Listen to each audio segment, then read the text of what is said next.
You're listening to the Today in Manufacturing podcast. Hi, I'm David Manti, and welcome to a new episode of the Today in Manufacturing podcast. With me this week are Jeff Reinke and Anna Wells. We each have more than 15 years of experience covering the manufacturing industry. Every week, we take the 5 most popular stories on our websites and discuss the implications they have on the industry going forward. Before we get started, please make sure to like, share, and subscribe to the podcast. You can also help us out a lot by leaving the podcast a positive review on whatever platform you use. If you want to email the podcast, you can reach any of us at Jeff, David, or Anna at in.com with email the podcast in the subject line. And make sure to subscribe to our daily and weekly newsletters. Make sure you get it delivered to your inbox first. We're also live every Thursday or Friday around 1:30 p.m. So subscribe to us on YouTube at IN Magazine, and you'll get a notification 5 minutes to 5 hours before we do that. All right, Anna, how are you doing this week? I am fine. I kind of lost it for a second during your intro because one of the producers is eating a snack loudly. Yeah. When you're in a soundproof room, a crinkle of a snack bag is quite loud. What do you got over there? Got some rice crisps. Yep. So please disregard the crunching. Yeah, I might be picking that up on the mic. Some crisps. Just a programming note, we will also be live on Thursday next week, so you're getting like a full week notification this time. Yeah, full week. Why did we film today on a Thursday? I don't Producer even know. Alex is taking a little R&R. Oh, good for you. He's got a disc golf tournament. He's going to go and win. Nice. I've already put like a lot of money down on him winning, so yeah, like an uncomfortable amount. I shouldn't tell my wife. Jeff, how are you doing this week? Good. Nice to shake things up a little bit. Coming here on a Thursday instead of a Friday. Yeah. Not a bad thing. I mean, podcast day is still Friday in my mind, and so I'm just checked out already for tomorrow. It's already the weekend. There's 2 things you've put on public record that you may not want to do going forward. I mean, that's just my wheelhouse. Okay. You know what? Oversharing, making promises I won't keep, and disappointing loved ones. All right. The bullet points for your journalistic resume. Yeah. Perfect. Yeah. Do you need someone almost reliable sometimes? Before we get started with our top story this week, we have a word from our sponsor.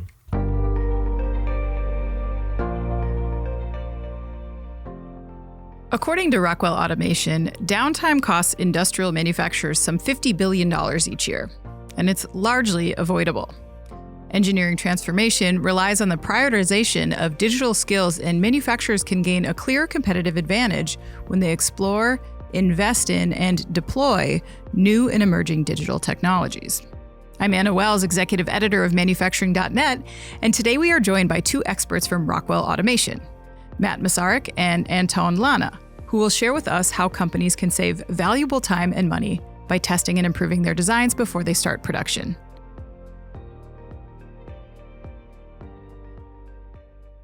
And we're back. And now a little bit more about Rockwell Automation and this new podcast. Businesses need to consider how they can create a digital vision for their operations and a plan for how to monitor progress. This new video podcast, starring Anna, will help you discover how companies can help save valuable time and money by testing and improving their designs before they start production. Anna, this one's a winner. It is. Not starring me, also starring Rockwell Automation and their very interesting products that they discuss in detail. These guys on the panel are super smart, and they've got some really great ideas on design efficiencies. All right, so check out the link below in the live chat or in the post. We'll make sure to have a link to check out that podcast. Our first story this week. Amazon suspends at least 50 workers after fire protest. On Tuesday, Amazon suspended at least 50 warehouse employees with pay. The employees refused to work their shifts following a trash compactor fire at a Staten Island warehouse. You may recall the facility because it voted to unionize earlier this year. According to Derek Palmer, the vice president of the Amazon Labor Union, day shift workers were sent home with pay due to the fire, but those on night shift were told to remain in the break area until management figured out what was going on. Many workers raised safety concerns, including worries over air quality. Then, about 100 workers held a sit-down protest at the facility's main office, demanding to be sent home with pay. The New York Fire Department said the building was safe and most workers went back to their workstations. A small group refused to go back to work and stayed in the building without permission. A few others walked out. The workers are suspended indefinitely as the company investigates, and the number of suspended workers could rise. Jeff, your thoughts on the hostile working environment at Amazon's warehouse? Yeah, I think it's interesting here because basically in this instance, I don't think Amazon really handled this poorly. Correct. The fire broke out at about 4 o'clock. So when you're looking at day shift workers being sent home early, it was about 2 hours they got sent home with pay.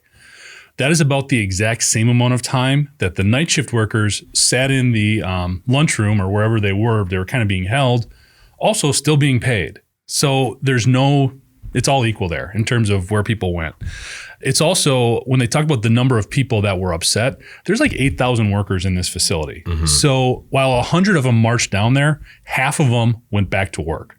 So you're looking at a small contingent of workers in this facility who are really concerned about the safety elements of it and working there. Mm-hmm. The other thing is, and I know for sure, you've seen these cardboard compactors. Okay. Yeah. They're enclosed. Mm-hmm. Now, I'm not trying to diminish potential safety concerns or anything like that, but if you got a large metal compactor and there's a fire within it, it is well contained. And if the fire department says it's safe, I think you're in pretty good shape to go back in there and start work. Plus, these things are typically located on the docks where where you're breaking down cardboard and everything like that, not within the heart of the warehouse. Right. So it feels like Amazon, from a safety perspective, checked the right boxes. Mm-hmm. Mm-hmm. However, when you have a history of being really inconsiderate in terms of the potential safety considerations working within a huge warehouse, when you've got a history of not listening to your workforce, then guys like this Christian Smalls, who is the one who organized a lot of the efforts to get this union in place in this facility in Staten Island,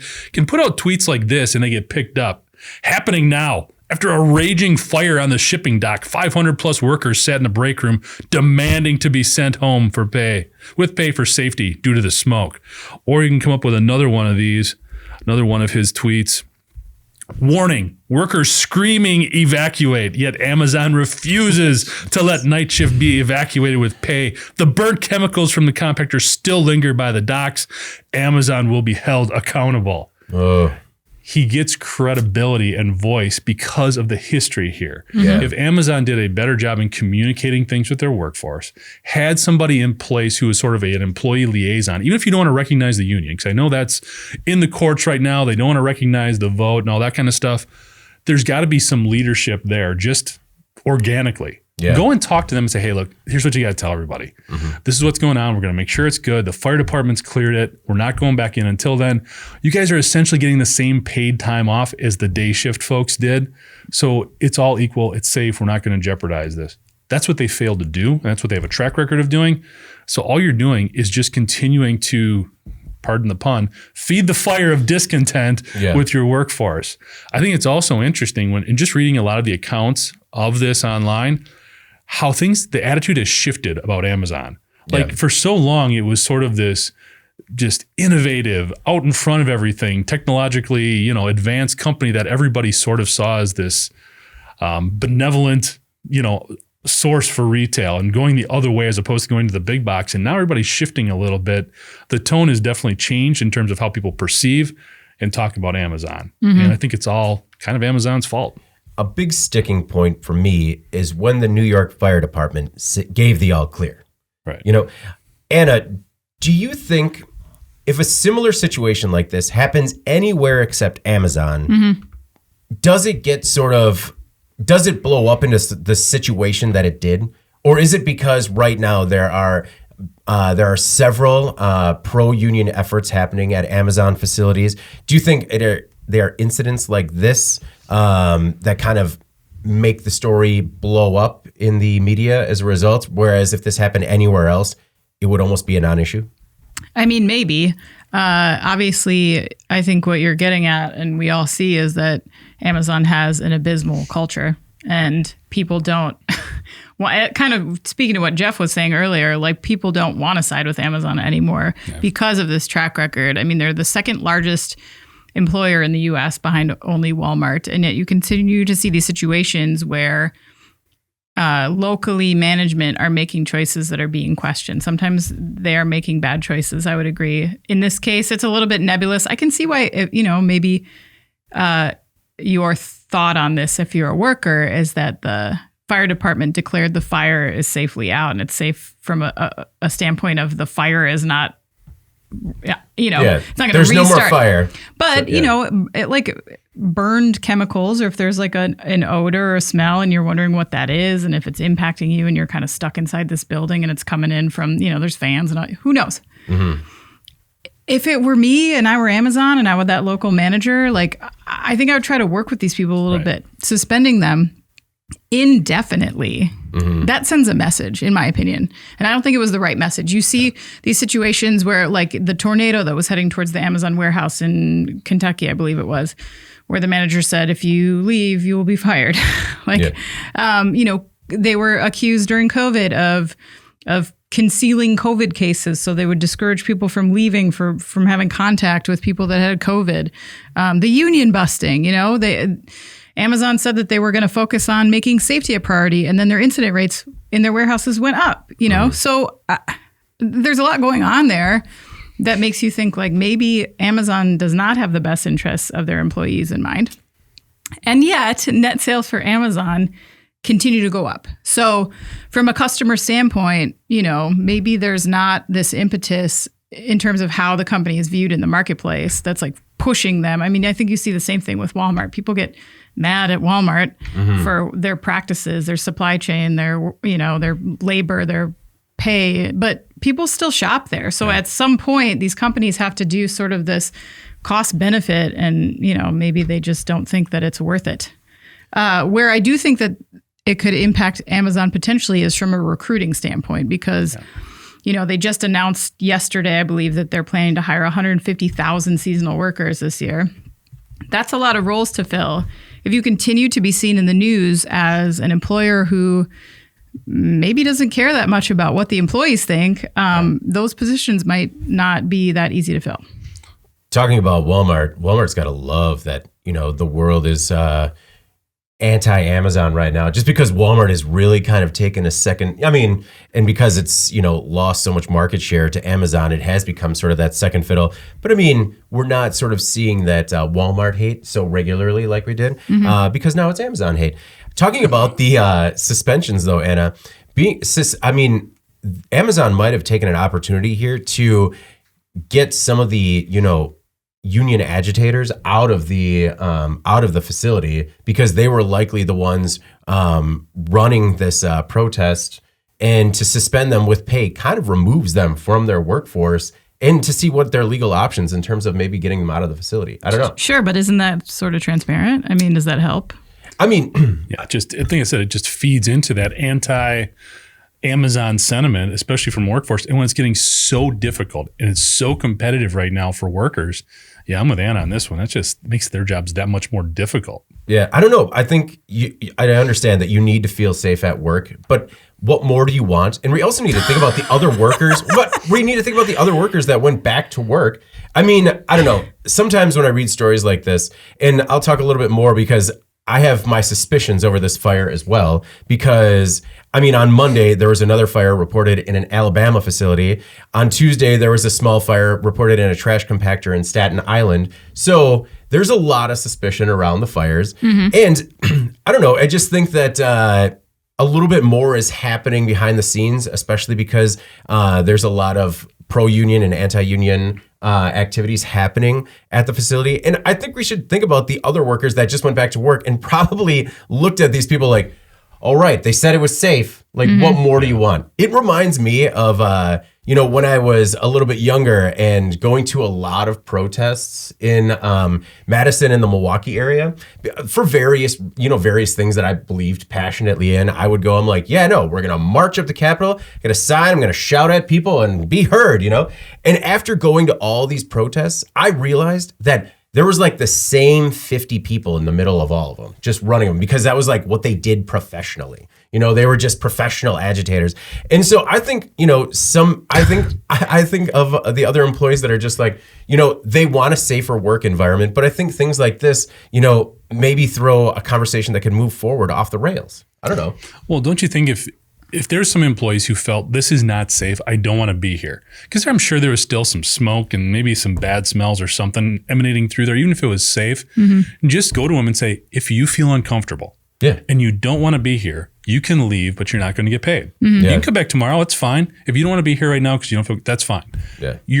Aren't you sort of diffusing the situation then by just communicating with people and talking to them? You could try. And Amazon, for whatever reason, is just horrible at that. But some of the details of the situation weren't ironed out. Like, we don't know the exact, like, minute by minute how it happened, you know, because I mean, maybe that did happen. It wasn't, we don't know if it was hard and fast, like, the fire department says it's fine, go back to work, otherwise you're fired. I mean, you know, I just don't believe that. Well, they didn't make it that extreme, obviously. They let these people leave. And they suspended them.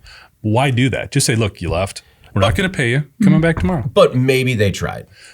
By all accounts, they didn't. And I mean, I've read 5 or 6 different accounts on both sides of this. Amazon draws a line in the sand. They're like, this is the SOP. This is how we're going to do it. And that just doesn't work. You have to evolve with just how people communicate nowadays. No, and I agree with you that is the right way to do things. I just, and Amazon has had so many of these issues that could have been averted if they just, we talk about communication on this podcast all the time, where if you just kind of sit down with, maybe you find the leaders of who are organizing the protest and just sitting down and being like, what do you want? You know, and I mean, so much more of this could be averted. But I just think that there are other aspects of the story that we sometimes don't think about as a result of, we're trying to unpack something that happened over the course of several days in a 5-minute segment. Correct. Sometimes things kind of fall along the wayside.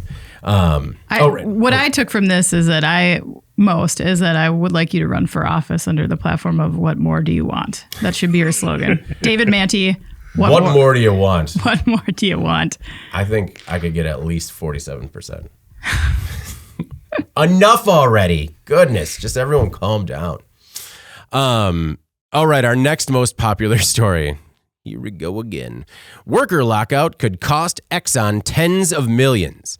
The U.S. National Labor Relations Board filed a complaint on Monday against what it calls ExxonMobil's, quote, unlawful effort to remove the United Steelworkers Union from a Texas plant. More than 600 workers were locked out of the refinery and lube oil plant for 10 months, from May 2021 to March 2022. According to Reuters, the NLRB is asking the court to issue back pay to employees, which could cost the company tens of millions of dollars. Exxon says the company's actions were on the up and up, but the sticking point appears to be messages the company sent to locked out workers. The company allegedly told employees that they could come back to work as long as they decertified the union. The union issued a strike notice during contract talks in January 2021. Exxon says it locked out workers to prevent supply chain disruptions at the facility, which processes nearly 370,000 barrels per day. The company kept the plant running with replacement workers and transfers from other facilities. In March, workers voted to retain its union representation. Jeff, according to the Bureau of Labor Statistics, refinery workers average around $73,830 per year as of 2019. Now, let's just say that 600 workers made that average. That works out to about $35 million in back wages that Exxon could be on the hook for if things don't go their way. Yeah, there's a lot to unpack on this one, and I don't think we've heard the last of this story. I think this is sort of where a lot of things are going to start from. So first of all, let's look at Exxon. And I don't want to sound apologetic for a company that, even though they saw their profits get slashed in more than half. If you look from 2019 to 2020, they went from like 63 billion in profits to only 30. Again, I'm not trying to apologize for a company that was still that profitable, but they are accountable to shareholders and everything else. Yeah, that's crazy loss. Yeah. So going into 2021, when all of this started, there was a ton of uncertainty. They were not sure what was going on. And I think what Exxon was looking to do is sort of capitalize on some of that in gaining more control. This was less about employee wages and what they wanted there, and more about taking some of the power away from the union when it comes to how seniority is defined and then awarded. Because as you get this seniority, you can move up into management positions, get paid more, all of that kind of stuff. And right now the former union contract allowed the union to make these decisions. Okay.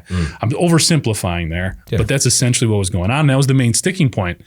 So as we get into 2021, and things were going okay, and they realized they could bring in replacement workers and they could do some other things to sort of offset the fact that they had locked out all of these other union workers. They rebounded pretty nicely. Their revenues were back, their profits were back up over $60 billion in 2021. So they had no reason to come to the table with this union.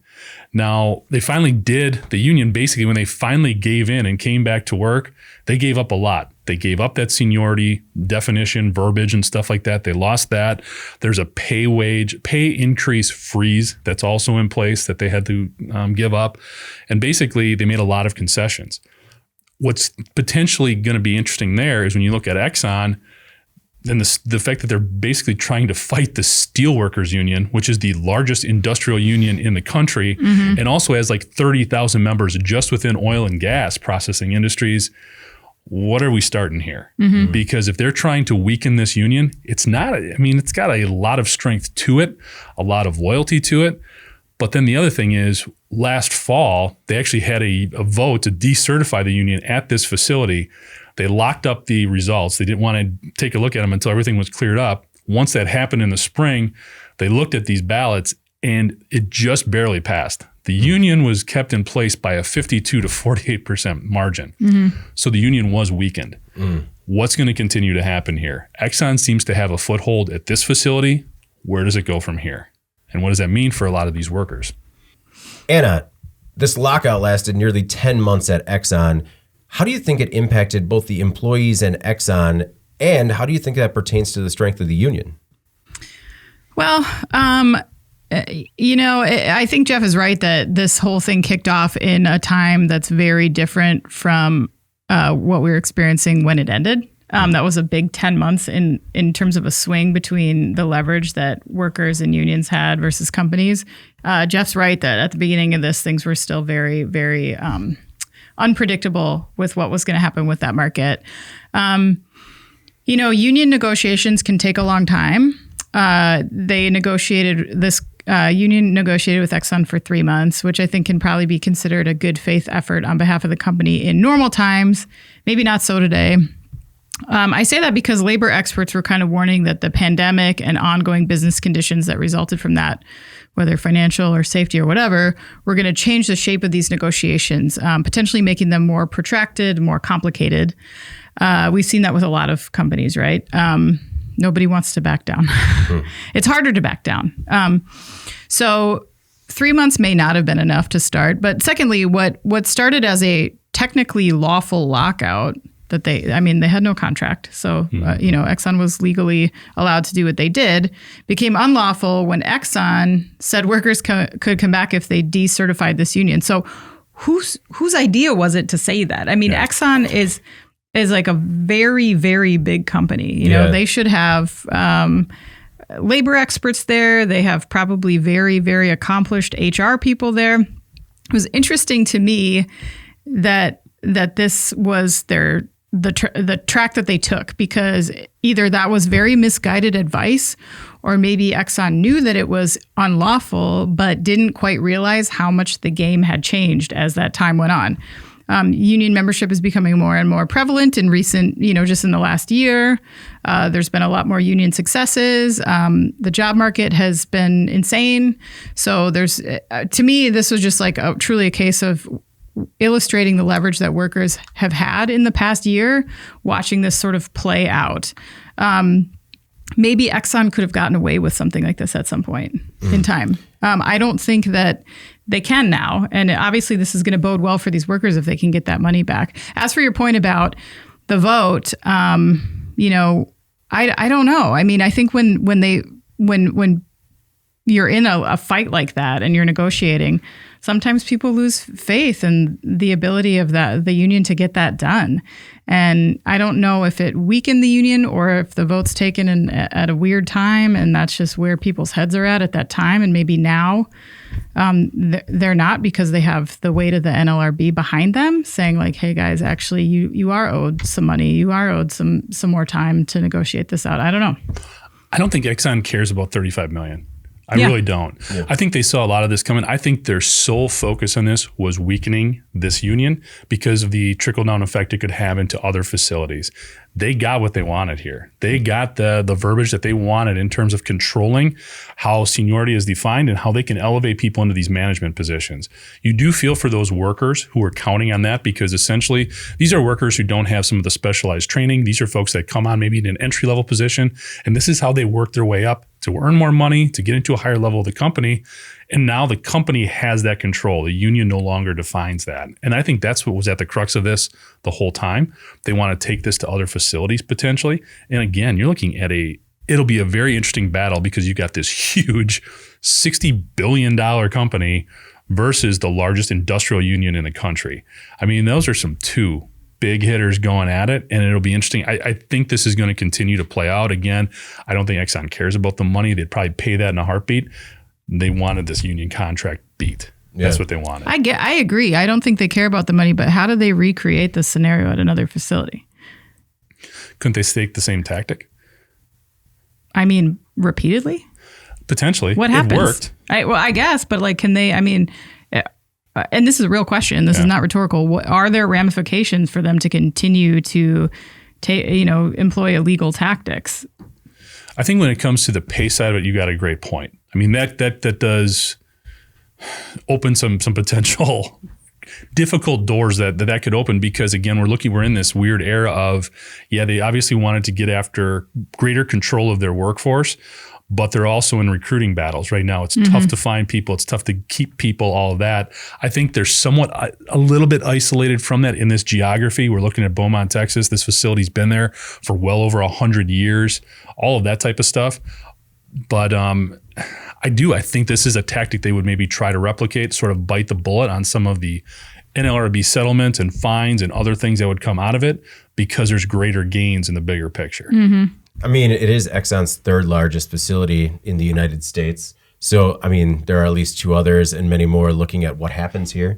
I'd be really interested to see the exact language and how it was interpreted in terms of, if somebody just sent a text message saying, all you had to do is decertify the union and you can come back, or if it was a little bit more general than that. It sounds like it was a formal letter from Exxon sent to the workers. That said, basically said, you're welcome back, provided.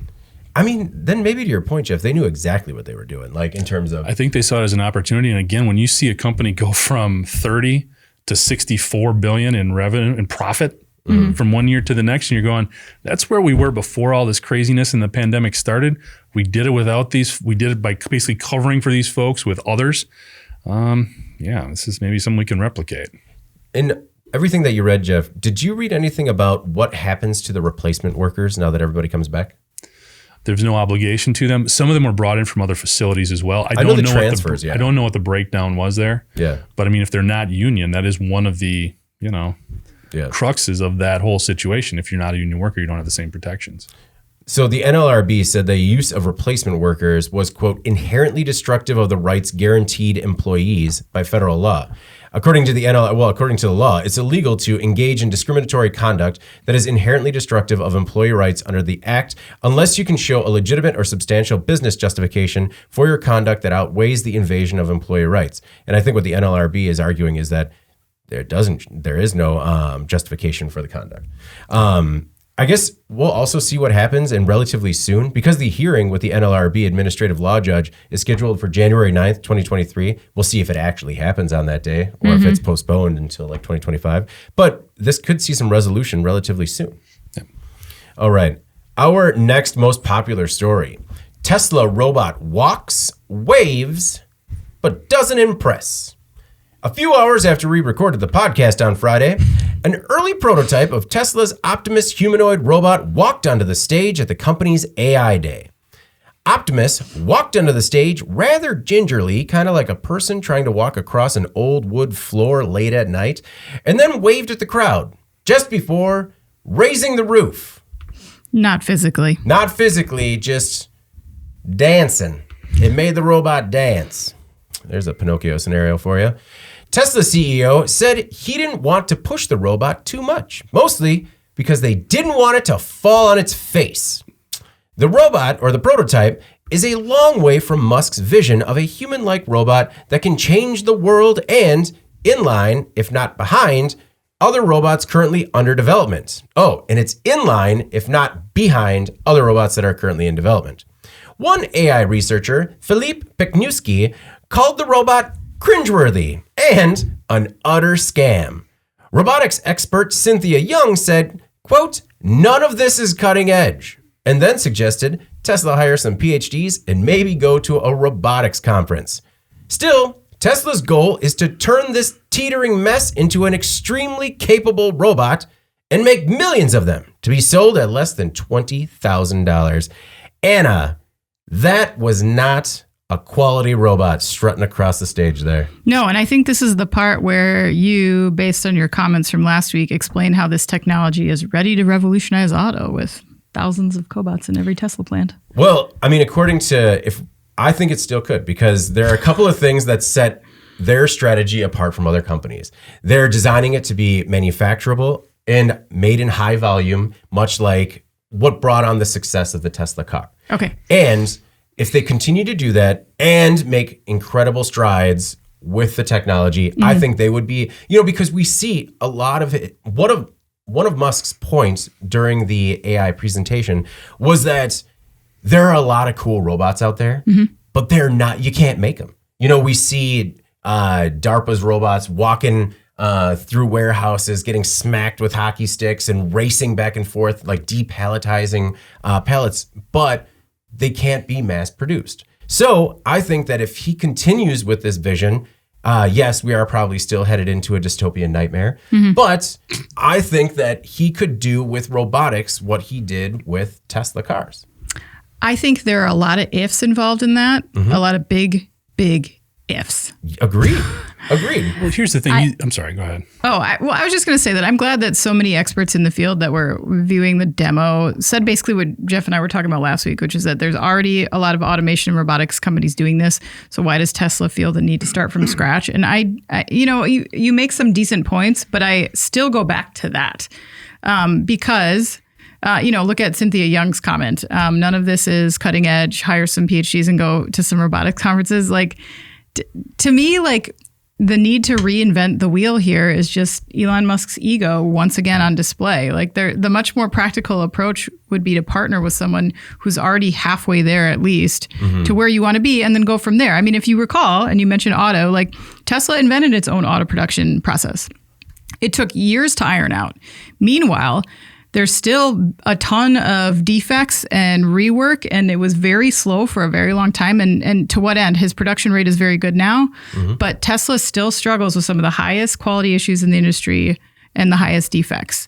So what is the point of taking this approach, again, with something that is not your core competency? In my opinion, it just reeks of hubris, and manufacturability is a point. Like, that's a point. If that's what you need, I understand that. But why Elon Musk is doing this? You know what I mean? Find somebody who's already an automation expert and a robotics expert and start halfway. You know, it just doesn't make sense to start from the ground up, in my opinion. No, well, it's a raw prototype that we saw. So they actually showed videos of, tethered prototypes doing a better job at their facility. I agree with you. They probably could have partnered with somebody and scaled it a little bit faster. But a big part of the humanoid or Optimus is that it is built off of Tesla's autonomous or self-driving computer. And so I don't know. Who cares though? Why does that matter? Because they're building the Tesla ecosystem. I have no idea. Okay. I mean, probably some sort of very nefarious reason that he wants that to all work on the same system. But so I get it from a development standpoint that they, wanted everything to run on the same thing. They also raised questions about the hand because there are more effective end effectors, but that you can use on a robot. But if you want a truly humanoid robot, to his point, he wants a robot that can use human tools. So that's why it has a hand. Jeff, I understand that, I'm not just here serving our robotic overlords yet, but I I mean, and first of all, can we all just say how ridiculous that robot looked walking out on the stage? Well, yeah, and that's part of my. It's like a little old lady. I think, why is he? It was like a bad '80s movie. Yeah, you know, it was like if pro wrestling in the '80s did a robot gimmick, and they like, you know, with all the smoke and the curtains come open, and then the robot comes out, and it's just barely staying upright. Yeah. I don't know. It was so there was a lot of pomp and circumstance, or a lot of flash, and not a lot of substance. Yeah, I think the main thing that I got caught on here, and first of all, I just want to go back a little bit. You talk about building to scale. Let's remember, Tesla's automotive manufacturing is nowhere near the scale of Toyota or Ford or General Motors or Stellantis or Nissan or Mitsubishi. Can I name some others? They're way down the line in terms of the number of vehicles they produce. Right. So they're not really, to continue with Anna's point, they're not in a place to be thought leadership in this area. And the other thing that really did hit me is, why is he so stuck on this humanoid design? I understand, okay, it's great if that robot can use the same crescent wrench that I do, but that's the point of having a robot. They don't have to do that. Yeah. That's why they don't look like us. That's why they use grippers. That's why they use different looking tools, because they're more efficient. So for him to just get so stuck on this, I think it makes him look bad. I think it detracts from where he needs to have his focus right now. He's got 2 incredible businesses going. Continue to focus on SpaceX. It is crushing it right now. And he needs to focus on it because he's going to have 2 or 3 big time competitors coming up in this next 12 months. Tesla is doing great. But when those other OEs start scaling up their EV production, he's going to have a whole new set of challenges here. So he needs to focus on these areas, not getting into something else where we have got a plethora of incredible companies already focused on assembly and production and inventory management robotics. We don't need you here, man. Knock it off. I just think we should be a little more wait and see, not stay in your lane. I'm calling it. No, I'm calling it right now. This is going to fail. He thrives on everyone calling it. It's a distraction. He's thrived, David. Let's remember, Tesla has thrived from the last, what do you want to call it? 4 years? Yeah. It had 10 years before that where it lost $1 billion. Yeah. So he's just running. Okay. Yeah. So he's still got more bad than good working here. We're running in the red right now with the Optimus prototype. It's we. You're in. No, this is. You just said we're. I mean, like, it's the collective we. I am not part of this we. We as a robot embracing culture are running in the red. I think that I understand your points. I'm just saying, I like his approach in terms of what he's looking to accomplish. I mean, and we could all read their faces while this robot was walking out on stage. A lot of uneasy smiles, just like, here it comes. Is it gonna fall over? Is it like your kid's art project? Where you're like, why didn't you tell me about this? Yeah, it's a lot like, or when your kid starts walking and you're just like, hey bud, stay away from everything. And I mean, he even used the opportunity to poke fun at it. You know, when the 3 people wheeled out what was gonna look like more of a production version of the robot out, and then they tried rolling it past him, and he's just like, the humble beginnings of a David, demo. How many people at IMTS did that same thing when they were showing you their robotics? Oh, I mean, how many? I mean, they were a bit more polished there, a bit more polished. But I think this is part of like, building the aura around both himself and his companies in terms of like putting them out there as like trying to be forward thinking. It reminded me of just a couple weeks ago when I was excited to stay up for NASA's DART mission and watch the satellite, collide with the asteroid. And I like legitimately excited. We were all kind of watching it as a family. And then I turned this on and I'm like, oh, this one's a miss though. Like, okay, he's going to unveil the robot. And then the first one came out. I mean, the only thing it was missing was like the Tin Man squeaking. And then he's like, all right, now here's the production prototype. And you're like, yeah, now this is it. And it's 3 guys slowly pushing it out on stage and it still falls over. I'm just saying, like, you talk about the 10 years of him running $1 billion deficit. We're like on day 1 of this whole humanoid robot venture. And we don't know what it's going to look like going down.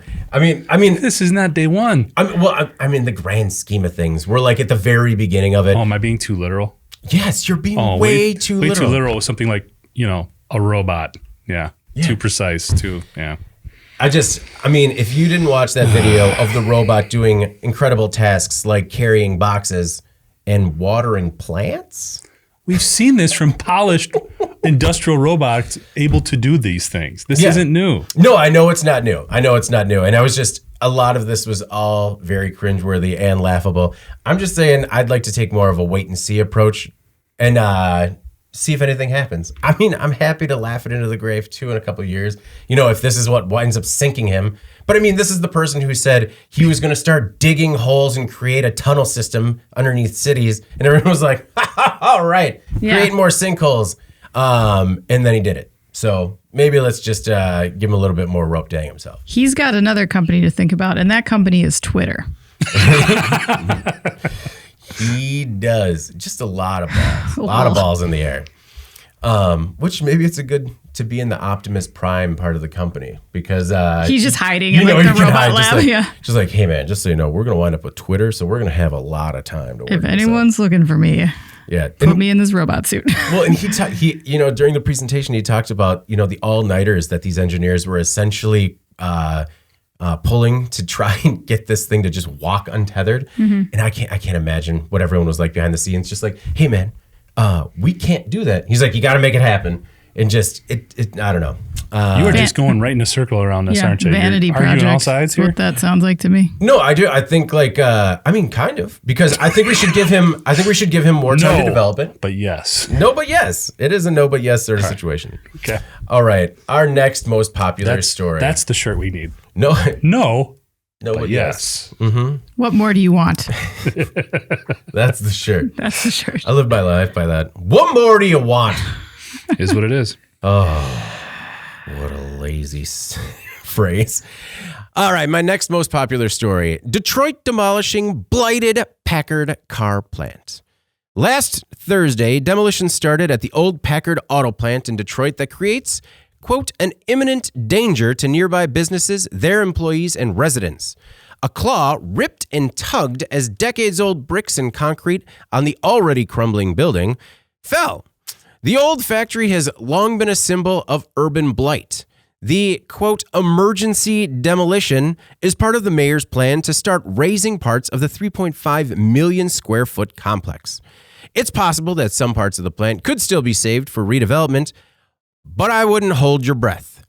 Packard Automotive built the plant in 1903. By 1954, the structure was obsolete and car production was moved until the company went bankrupt a few years later. Anna, the area has a long history of failed redevelopments.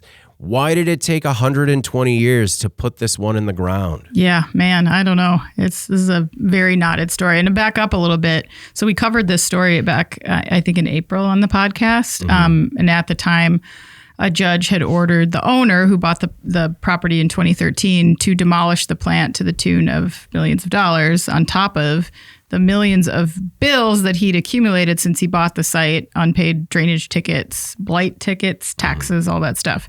Initially, this individual had a plan to redevelop the site. His financing fell through. At the time, it was the owner's responsibility to take care of this judge's order of taking this plant down. But he bailed. He just kind of stopped showing up in court. I think he's in Peru. Disappeared. He moved. Yeah.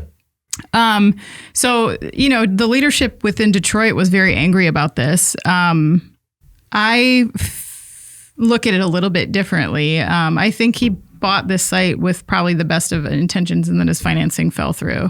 I think this could have maybe gone another way if he'd stayed involved instead of failing to appear and missing deadlines and all this stuff. But when he bought the site, it was already in complete disrepair.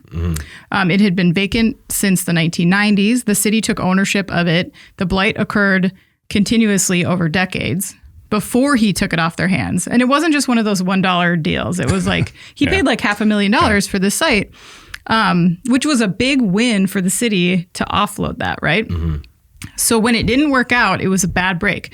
But to take this tone of like, this developer screwed us and we're going to go after him, I don't like it. I think that he could have done better, again, to kind of work through this process and maybe broker some kind of agreement rather than a ghost. But I think Detroit has to pause and look at what kind of message this sends. The way they're handling this. I know that the plant had to come down. They're mad that they had to pay for it. But as I said last time, in a city with so much abandoned property, almost 1/3 of this city's property is considered abandoned. Like, does a situation like this cause someone else, maybe another well-meaning developer, to think twice about buying some of this up? I don't know. I mean, the line that was in the story, we're going to go after every asset he has and maybe follow him to, I can't remember where he's from. I don't know where he's from. I know he's in Peru right now. Peru. It is South America someplace. Yeah, follow him to Peru and get every asset there. I feel like this kind of language is like, I think they need to tread lightly with this. It was a bad deal for everybody overall, but I just don't think that saying that kind of stuff is really instilling a lot of confidence in maybe other potential buyers for some of that land that they need to find use for. Yeah, I think both parties could have done a lot better. Once the financing fell through, maybe if he just came to the table and said, hey, listen, this was the plan. Yeah. This is how I was going to get it done. That's over now. I can't pay for this. Going forward? Yeah, what can we do? Yeah, stop fining me.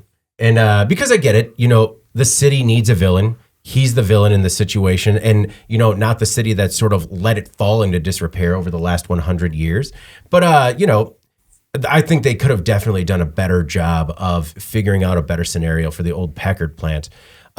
Jeff, what do you think could become of this property? Once it's finally taken care of? I think one of the reasons, first of all, just to backtrack a little bit, I think one of the reasons they really went after that developer is because I believe there was some wastewater issues that, because the facility was not taken care of like he said he would, that actually led to the city having to spend millions of dollars in infrastructure repairs. And they kind of pinned that on him.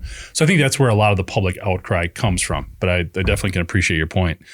Doing a little research here, we know Detroit has a lot of, it's a tough word to use, but blight is essentially vacated homes, these old industrial buildings that are vacant to the tune of almost like 15,000 acres within the city that is basically vacant right now and kind of needs this type of project to be done. These old buildings torn down, these houses destroyed, all that.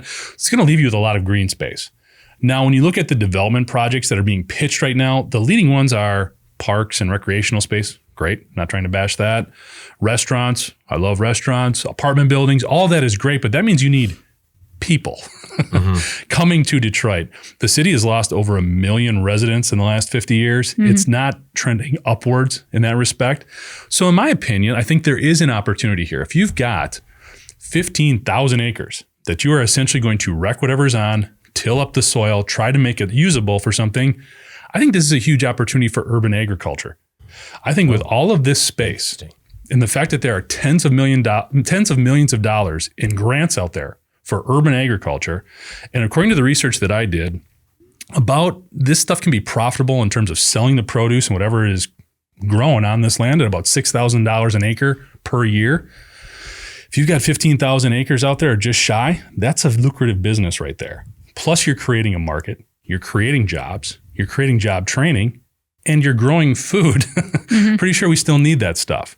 So I think there is an opportunity here. There's a lot of issues. I think it's going to be very difficult for Detroit to bring in a ton of industry just for all of those factors. It's still an expensive place to manufacture. There's still sort of that, I guess, sort of the image when you look at Detroit as being a very heavy industrial city, automotive dominated, obviously, doesn't have like a Silicon Valley or a real innovative sort of reputation right now. Not that that couldn't change, not that it doesn't deserve to have something else, but right now, if you've just got all this vacant land, as opposed to figuring out a new brew pub to put in place, let's grow some tomatoes and corn.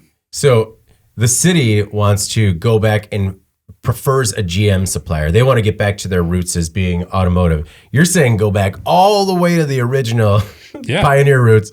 And how did you land on urban agriculture? Were you just like looking through things like, all right, we could have automotive, not going to happen. Just who's going to look? We have the same issue here in Wisconsin. That's why we bent over backwards for Foxconn. I'm going to talk about another story here where bringing in all of these industrial manufacturers leads to some real significant issues from the public and from all the tax incentives that you need in order to lure people there. Now, if people want to go there and take advantage of these facilities in this space, awesome. Totally for it. But I don't think that's what's in the cards here. Yeah. I think what's in the cards is for you to get rid of all these old, horrible buildings that are just dragging the city down, have a bad image, like literal image. Also, just in terms from a pollution perspective and everything else, you've got an opportunity to create a marketplace and create a product that obviously people need.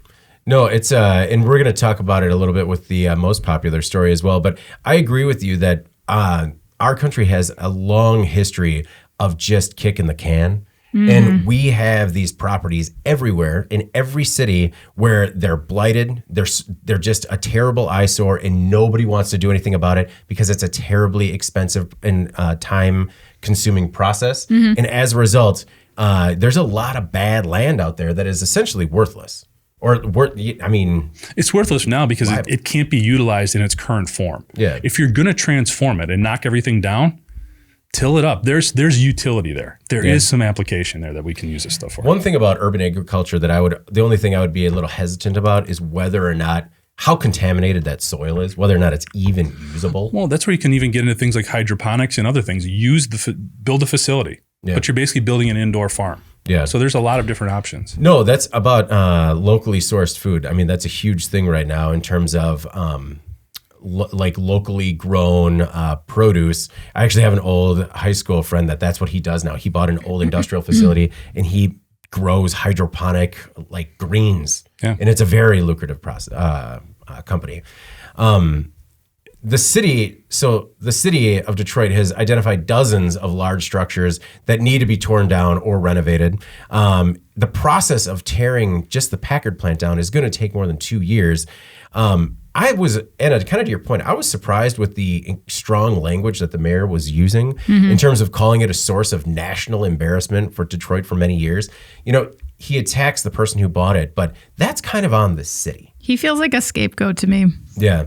The demolition project, and talking about who's paying for it, this demolition project is being paid for by a state grant specifically for city restoration, and the rest of the cost is covered by a federal American Rescue Plan grant. So with a lot of these, I think people see what's going on and they think, I'm paying this out of tax dollars. And I mean, you are just like at a federal level.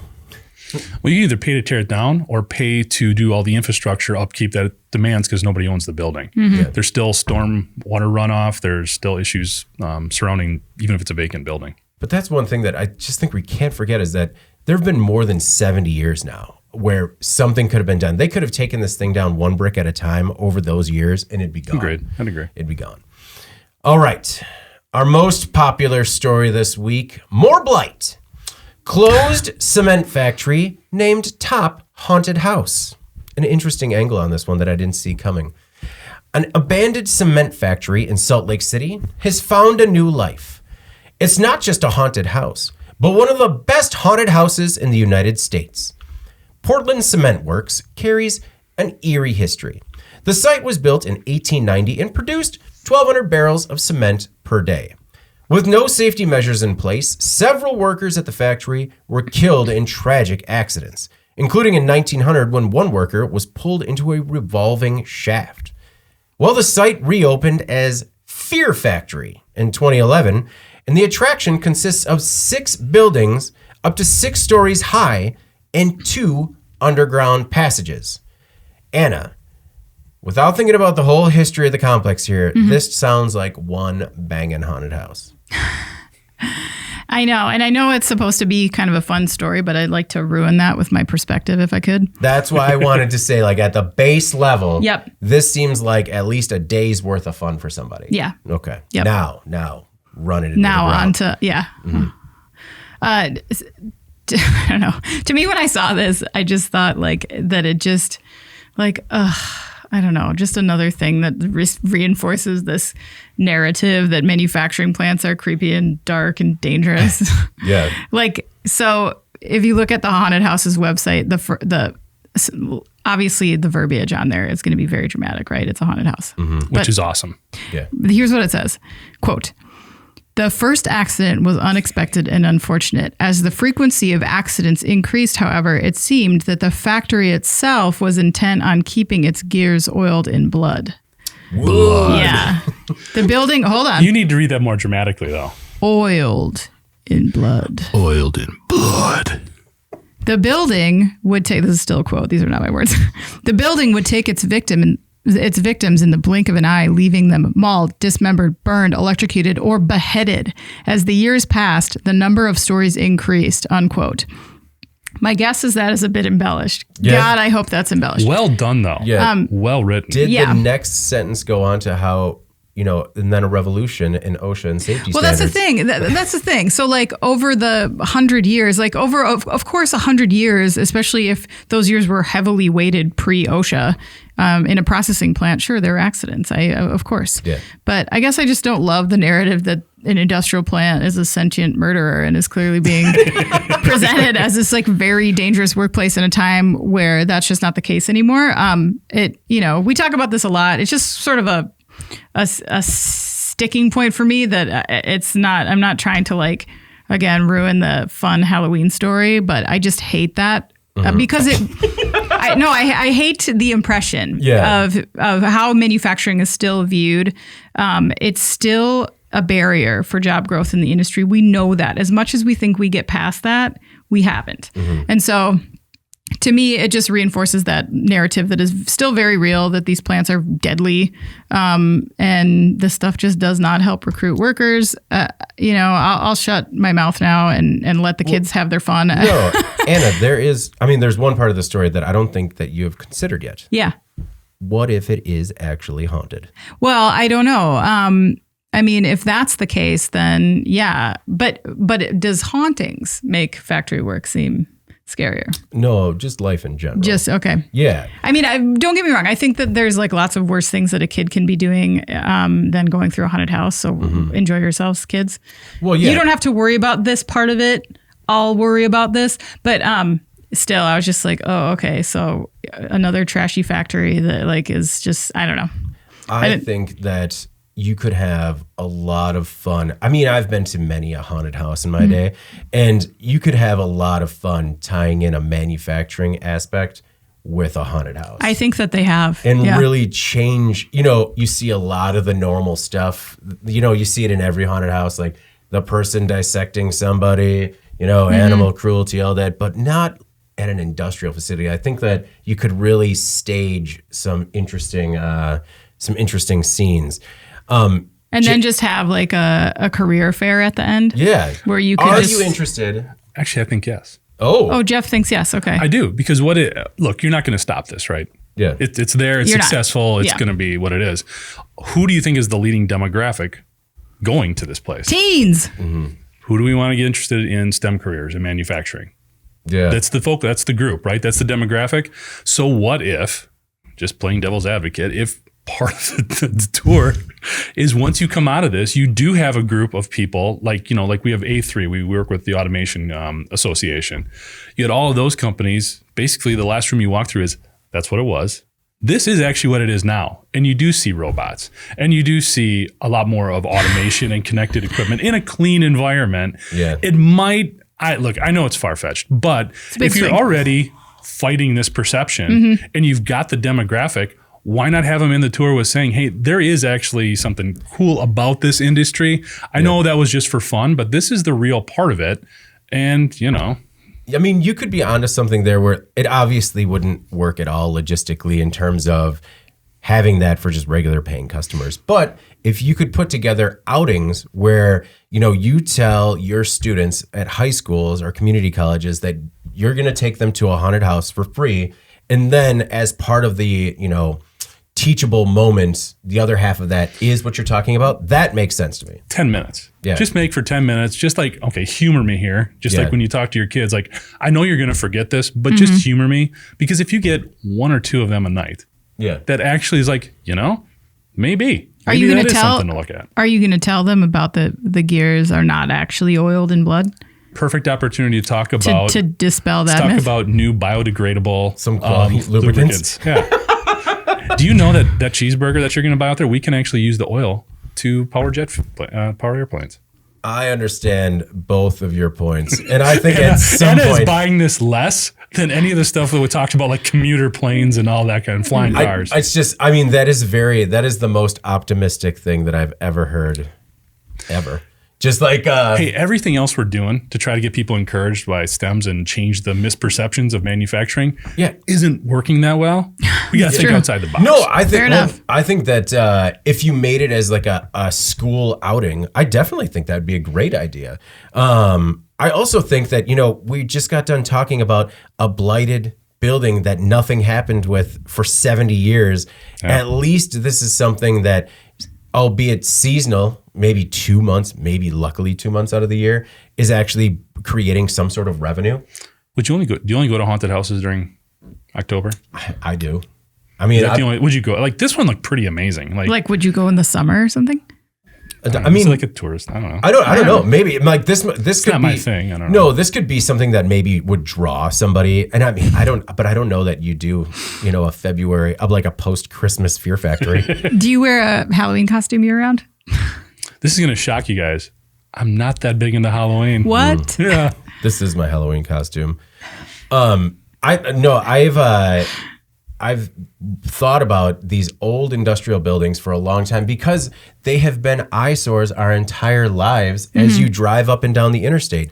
And I always thought that they would be, you could do some innovative things with them, kind of like we've seen with shopping malls, where people have taken some innovative ideas and made them living spaces, community spaces, stuff like that.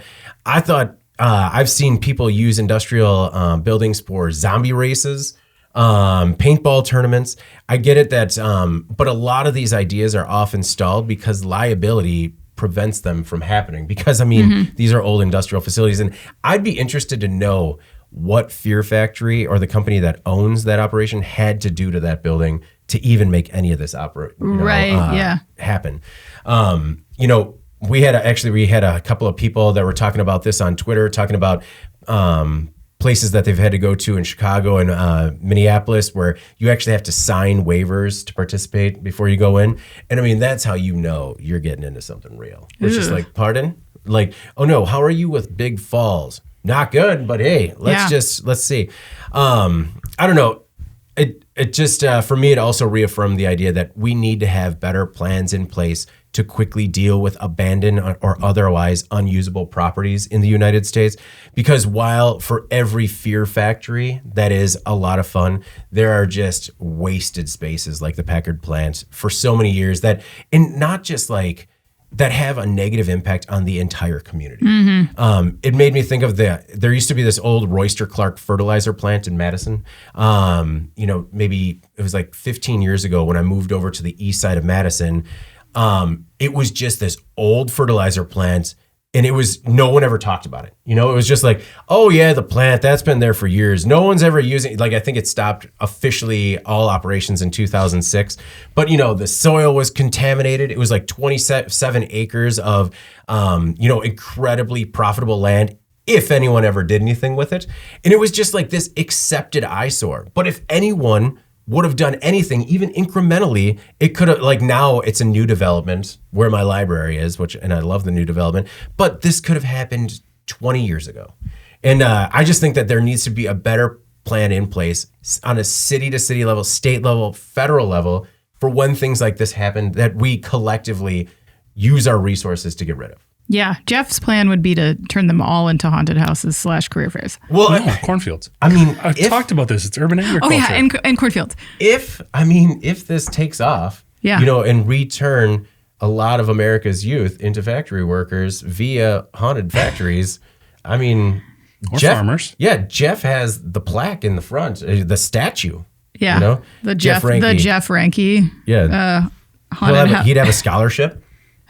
No, pay your own way. Oh my goodness. Well, those were just two perspectives I did not see coming. And actually, I was surprised, that we had a Halloween related story so early in the month. All right. Well, before we get moving with, in case you missed it, we have another word from Rockwell Automation, our sponsor this week.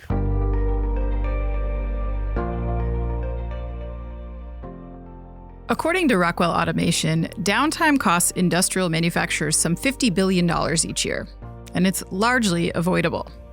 Engineering transformation relies on the prioritization of digital skills, and manufacturers can gain a clear competitive advantage when they explore, invest in, and deploy new and emerging digital technologies.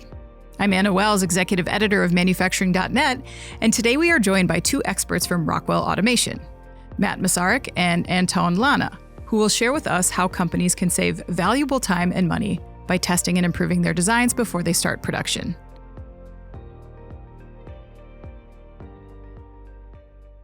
And we're back. And before we get started with In Case You Missed It, take a minute to click the link below and get this new video podcast that's going to help you discover how companies can save valuable time and money by testing and improving their designs before they start production. Let's move on to In Case You Missed It, the stories that maybe weren't as popular on our websites, but still could make a big impact on the industry going forward. Jeff, what is your In Case You Missed It this week? So we've talked about this one before, but I picked a story. We're talking about Judge Nixes Rivian's tax break. So we're talking about this $5 billion, 7,500 job facility that Rivian wants to build outside of Atlanta. And basically, the state, and remember, it was a bit of a contentious issue in the Republican primary for governor down there. Oh, yeah. The two candidates were squaring off specifically about this Rivian plant. Typically, this is sort of a rubber stamp process. The state puts it forward, the judge says good, and they move forward. Well, there has been an upswelling of public concern about this facility, where it's located, the impact that it's going to have on people's day-to-day lives, from an environmental perspective, from a noise perspective, traffic, all of that kind of stuff, enough to the point where the judge did not approve the tax breaks that were in place. These tax breaks were worth about $1.2 billion. Mm-hmm. Includes not paying taxes, property taxes for about 25 years, which is about $700 million. There was another $200 million just for an income tax credit, another $280 million in tax sales breaks for machinery and construction materials. So with all of this sort of being hung up in the courts, if you will, it does place a little bit of cloud on whether or not this facility is actually going to happen down in Atlanta. And you could see this sort of having a trickle effect in two areas. Rivian is one of those electric vehicle makers. Remember, they're focused on the trucks, delivery vehicles, right, SUVs, that had a lot of positive momentum going in for it, primarily because of all the backing from Amazon. Amazon's already ordered thousands of vehicles. So they're already on back order. They've got a lot in the works already. So how will it impact things there? And also, how is this going to impact other states who have tried to lure manufacturers in with these huge tax breaks? If the consumers are becoming, or the residents are becoming more aware of the potential issues from these bigger plants, mm-hmm, and not being sold on the product itself, being able to follow through and being there for 25 years, because there's concerns right now over Rivian, some of the things that have happened in their Illinois plant. We've talked about some of the accidents that have occurred there, some of the safety issues, and they are having some production slowdowns that are not allowing them to scale up at the pace that they would want. So there are some legitimate concerns in terms of Rivian coming in, huge tax dollars, big facility. People are starting to question it, and what is the impact going to be on both the electric vehicle industry and also just how states can approach trying to lure in some of these big manufacturing plants. So the judge shot it down just because of, and I don't mean to say just because, but only because of feedback from local residents? Well, there's also this there's a law in the Georgia state constitution that basically says the state is not allowed to give gratuities, gifts, anything like that to companies or people. Oh, okay. The state gets around it by positioning it not as a gift, but as a tax break. So there's debate there. Now, this was at a more local county level. This can go to a higher court, and they can appeal it and try to get around it. Rivian can also figure out some other ways to make this work, maybe to not this extent, to the $1.2 billion. Of that $700 million in property tax easements or not having to pay property tax, Rivian did say, hey, we are going to pay $300 million in other fees, essentially, to help cover some of those costs. But still, if you've got a group of people who are saying, we're not sure we want you here, the state government can't get you the tax incentives they initially promised, I mean, it throws some cloud or some doubt into whether that's where you want to go. And I have a feeling that there are a number of other municipalities who would welcome Rivian with open arms. Yeah, I think it also speaks to, we talked a lot about due diligence and how much is taking place. And you wonder if the situations like Foxconn are coloring people's response to this type of thing, because it did say in the article that she ruled that the development authority hadn't proved that the plant project was sound, reasonable, and feasible as is required under state law. So obviously they didn't check enough boxes either in saying like, this is why we need to provide this money. This is what's going to provide back. It sounds like an error of omission on behalf of some of those development agencies that were trying to push this deal through. Nobody wants to be left holding the bag here. Certainly not this judge who's signing her name to this project. Yeah, and a big part of that too, I'm glad you brought that up, was because they wanted to establish that bond agreement. We talked about that, how Mount Pleasant has really been suffering with that because the Foxconn factory did not scale up to be generating the types of tax revenues that it was supposed to, and the municipality is potentially going to be held liable then for all of that money. So yeah, there's a lot of different interesting pieces here. What the article tried to sort of state, at least the impression I took away, is that maybe these things would not have been brought to light if it hadn't been for all of these citizens raising these concerns as well. Also, this is a positive story where, holding companies accountable to make sure they get it right. So that way, if something does go bad, the citizens aren't the ones kind of holding the water. I don't know. I think it depends on your perspective, right? Because you can look at it like, why are you getting in the way of this huge job creator that's also has the potential to create this sort of mini marketplace as well from other auto suppliers coming into the area. But so we saw all those arguments firsthand. I had those arguments at my old man card game where it was just like, people would ask questions about Foxconn. It's like, do you know what that's going to do for this state? Do you know? And I'm like, do you know that that's what's going to do for the state? Are you sure? To Anna's point, if it was because they didn't do their due diligence, and if there are stories like this, there are plenty of people that would be willing to accept a Rivian. But hopefully, as long as everything is done appropriately and done with a little bit more due diligence to make sure that, it's going to work out. I don't know. I don't think that that's necessarily a bad thing. Again, I would argue perspective. Yeah. Okay. Well, I am captivated by I couldn't believe how this is shaking out. It was very surprising. All right. In case you missed it this week, a cannabis worker dies from breathing in Kief. At 11 p.m. on January 7th, 2022, a 27-year-old employee was grinding cannabis flower and making pre-rolls, or joints, at a Trulieve cannabis processing facility in Massachusetts. The employee complained that she couldn't breathe and died after inhaling Kief, which is the loose powdery substance that's a byproduct of processing cannabis flower, or buds. OSHA fined the company for 3 serious violations, with penalties totaling more than $35,000. Trulieve is a huge multi-state operator that has contested the findings. The fatal accident was kind of brought to light by Leslie Engelking, who is the founder of Focus, the foundation of Cannabis Unified Standards. Basically, Focus wants to make sure that everyone's playing by the same rules. Engelking puts much of the blame on the lack of federal regulations and fragmented guidance at state levels. Now, I chose this story because this is a huge problem in an industry, and I think that our audience would find it shocking that things like this exist, in a processing or manufacturing facility today. Dust safety is kind of standard operating procedure in manufacturing. So I think that some of our listeners would hear this story and think, how is that even possible that could happen? Because if you are creating dust, you need proper ventilation. But the legal cannabis industry is so on a state-to-state basis, has different laws and regulations, some that are enforced, some that are not that enforced. And they also have very strict laws as to where they can operate. So a lot of times they're not necessarily in a state-of-the-art manufacturing facility because they have a very small area where they can do business and they're kind of trying to just make it work. I think stories like this help push for, if not federal legalization, at least a standardized safety, or getting OSHA more involved with it. Unified standards would be a huge step forward for the cannabis industry, just because I do a lot of interviews in this industry, and every time I talk to somebody, it is just piecemeal, different, company to company, state to state, not even state to state, city to city. And a lot of it is so backwards. We talk about things that were happening at the Fear Factory back in the 1900s. There are not similar accidents, but similar mistakes being made because it is such a young industry that kind of doesn't know how traditional manufacturing works. And as a result, casualties are like this are happening, and it could be very easy to make it stop. And that's why I chose this story, because I was kind of just surprised that something like this could still happen in a modern, manufacturing era. Jeff, what were you thinking? Well, again, I think it does speak to the fact that it's a young industry, and these things are still developing and evolving. The concern that I would have is, even though it's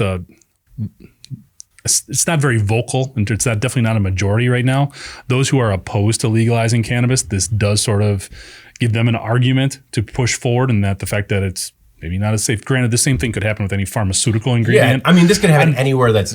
I'm just saying, if you are polarized against cannabis production in your backyard, this does assist your argument. I don't agree with it, but I'm saying perception is a big part of that battle.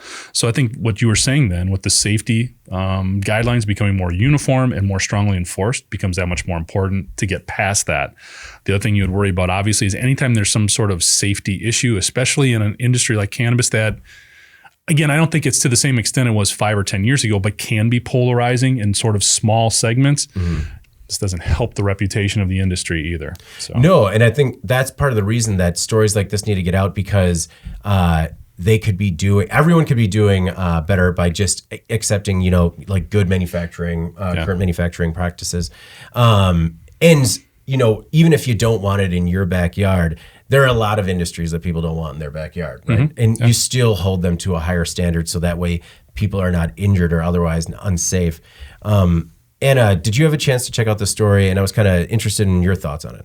I did. I guess I'm curious as to how, if they're overseen by OSHA, where the gaps are necessarily. Is it an ingredient issue? It's just an ingredient that they don't know how to oversee regulatory wise? Yeah, I think it is that OSHA really, I was kind of surprised that OSHA was involved with this at any point, because there is no federal standards as to what should be going on in these facilities. So I think they only come in after the fact. So after there's been an accident, and kind of assess it from there and then hand out fines. I think that the biggest issue is that there needs to be more regulation as to what's going on at these facilities. It's not an ingredient thing. I mean, to your point, to just the basic, it's not an ingredient thing. It's just that there is no standardized process as to how things should happen at these facilities, and as a result, accidents like this are happening. There are different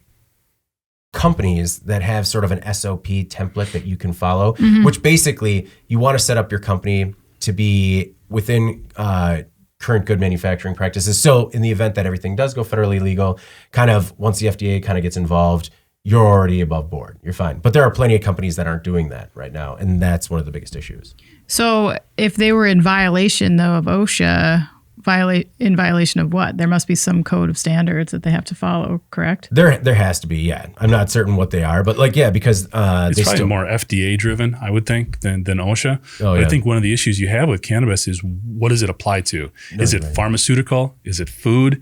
Is it more of a CPG type product? Where does it fall into? I think they're still struggling a lot with that, and because of our wonderful government bureaucracy, that takes a while to sort out. No, Jeff, you're right. I was wrong on that point. It would be the FDA coming in and treating it like food or farm and having those sort of standards, because food or farm, you have to have a certain, there's a standard operating procedure for everything you can do in those facilities. And that's not an OSHA thing. OSHA comes in after the event. FDA would kind of set the standard, but they're not involved because it's not federal. So sorry for misspeaking on that one. We got there. Anna, what is your, in case you missed it this week? All right, let me just fire this thing up. Okay, so my in case you missed it this week is on Hyundai and their new pitch of a fix for their easily stolen vehicles. So rampant thefts that were first reported in the Milwaukee area 2 years ago began to spread, along with the knowledge that certain Hyundai and Kief vehicles were deficient in an area that made them easier to steal. Since then, the Highway Loss Data Institute has revealed that these vehicles were missing an anti-theft device within their keys, resulting in their being stolen at nearly twice the rate of other vehicles. According to Automotive News, Hyundai believes that it has come up with a solution, but vehicle owners might not like it because the anti-theft kit that they've developed is reportedly going to cost them $170, and it contains a kill switch and alarm. It's available at more than 800 dealerships, but it'll take about 2 hours to install, which could cost as much as $500. So $500 plus $170, $670 just to not get your car stolen. I found this to be anger-inducing. If I were a Hyundai driver, I personally would like to know why this doesn't qualify for a recall in the traditional sense. Because if this security issue is so egregious that people are putting up YouTube videos demoing how to do this, they're being stolen at twice the rate of other vehicles, then to me this is a flaw. And it's my opinion that Hyundai, if they have this fix, they should issue a recall and pay for it.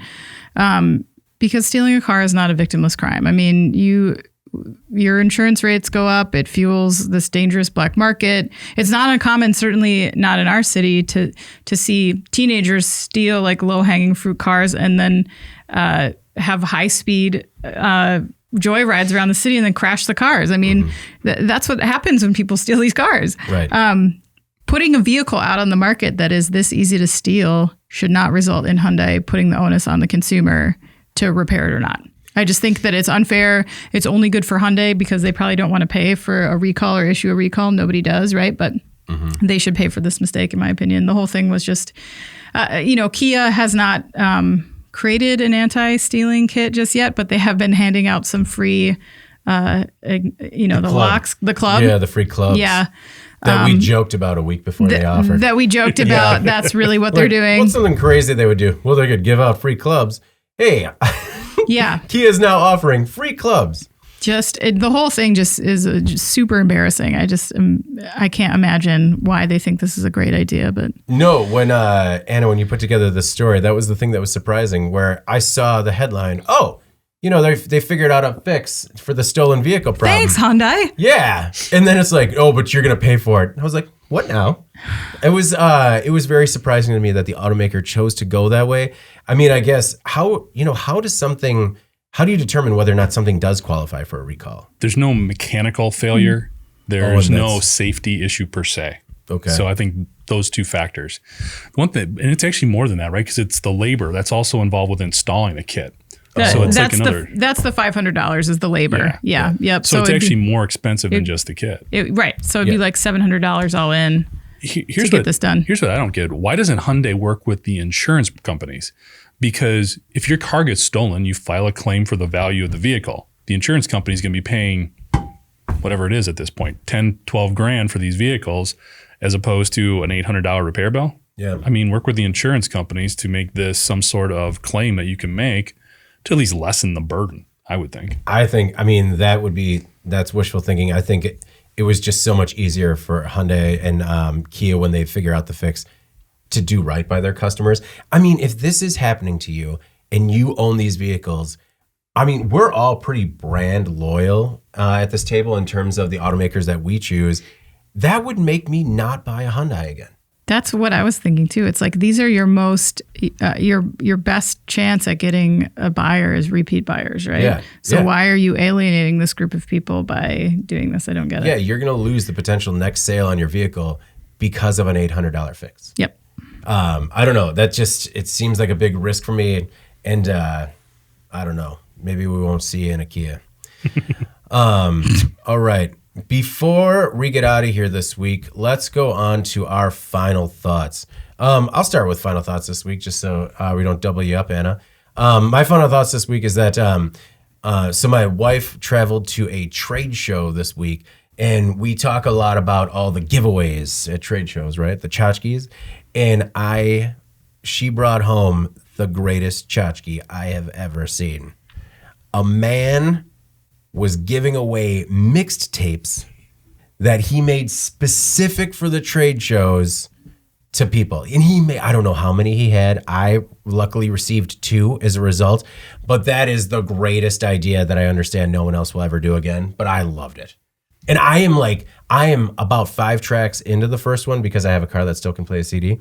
And 5 tracks in, we've already had punk, disco, and a little bit of ska swing. And I'm like, I need it. And he has his name on there. He wrote his name. He writes the event specifically that he made it for. And I'm just like, I need to meet this person. Like some live versions of songs. It reminds me of those early days when like Napster first came out and you just had thousands of versions of songs that you could choose from and you had like a 1 in 100 chance of actually getting one that was quality.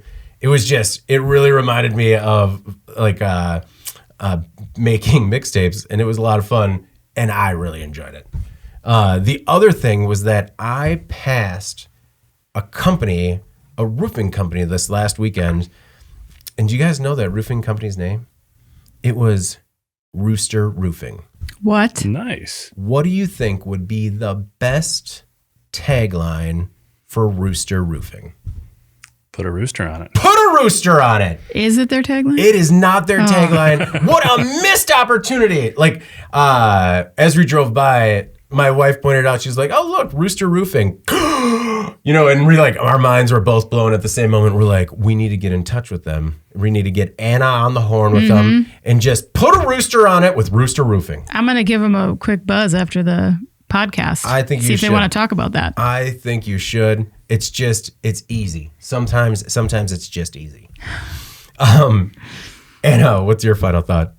I don't have much this week. I'm just looking forward to a weekend of watching my kids play soccer, which is hilarious because they're little and they also don't know how to play soccer very well. So little kid soccer is always the best. I think you talked about this last week because you're a coach of your son's team. I'm I just bring snacks and stuff and cheer a whole bunch. But so they like you a lot more. Yeah, it's just as important. Yep. What was the last mixtape that you listened to? Tape. Or apparently a mixtape stands for anything that has a collection of music on it. Because I was like, do you call it a mixed CD that he gave me? But apparently a CD mix is still called a mixtape. Is my Spotify playlist considered a mixtape? Because then yesterday. Oh, okay. No. A CD, I don't know. But I don't have a CD burner anymore, so I don't know how to do that. Like the last time we were like, 96 road jams. Yeah, blistering hot jams, 97. Summer road trip. Oh, man. Yeah, I also have a weekend of soccer and refrain shouting. Jeff, last time you listened to a mixtape? That would be Napster days. Yeah. So what is that, like 2000? Oh, yeah, early 2000s. Yep. Somewhere in there. Okay. I was just curious. It was was the last time I played a CD, to be honest. I still play CDs. Yeah, me too. It is. I mean, we were joking about it yesterday at softball because they're like, "Can you even get a car that plays CDs anymore?" I'm like, "We actually reserved one specifically that could play CDs." And the guy, like Shannon, the dealer, he was just or the salesman. He's like, "Ha, that's funny. No one wants a CD player." We're like, "Get us one with a CD player." We don't have the books in there anymore though. We used to carry the books in the car. Yeah. Sorry, Jeff. What is your final thought this week? So this past Monday, I actually celebrated my wedding anniversary. So I just wanted to say happy anniversary to, so none of my girls, my wife or my daughters, let me say their name on here. Yeah. So I'll just say happy anniversary to my lady Kief, which is the nickname. She said that actually, she has kind of a unique first name, as you guys know. So for like the first year we went out, she told me that's what it stood for. And it does not. Completely fabricated, but she had me believing it for a while. Well, happy anniversary. Yes, good stuff. That's awesome.